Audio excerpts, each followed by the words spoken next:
ஆட்சியரின் கன்னத்தை கிள்ளி முத்தமிடுவது மூதாட்டி அரசம்மாள்தான். அவரின் வலிமிகுந்த வார்த்தைகள்தான் ஆட்சியரையே கண்கலங்க வைத்தது. ஆட்சியரிடம் அரசம்மாள் சொன்னது என்ன பார்க்கலாம்.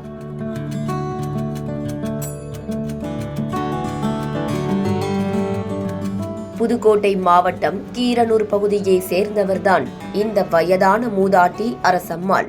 இவரது மகன் பாண்டியன் வீட்டை விட்டு வெளியேற்றிவிட்டதாக கூறப்படுகிறது.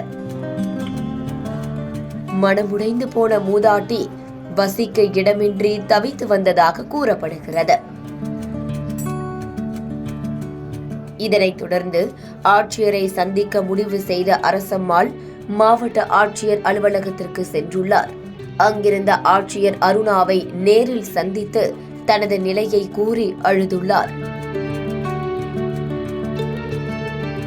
ஒரு கட்டத்தில் அழுகையை அடக்க முடியாமல் ஆட்சியரின் கன்னத்தை உருவி முத்தமிட்டு கொண்டே கண்ணீர் மல்க மனு அளித்த சம்பவம் அங்கிருந்த ஆட்சியர் மட்டுமின்றி மொத்த அதிகாரிகளையும் கண்கலங்க வைத்தது.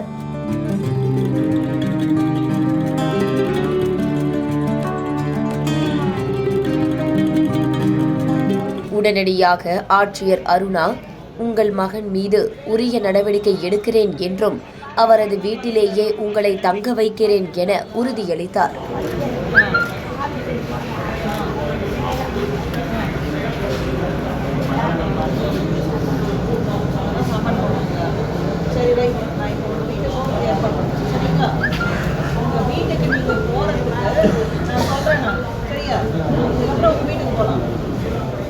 பின்னர் அங்கிருந்த காவலர்களிடம் நடவடிக்கை எடுக்க உத்தரவிட்டார்.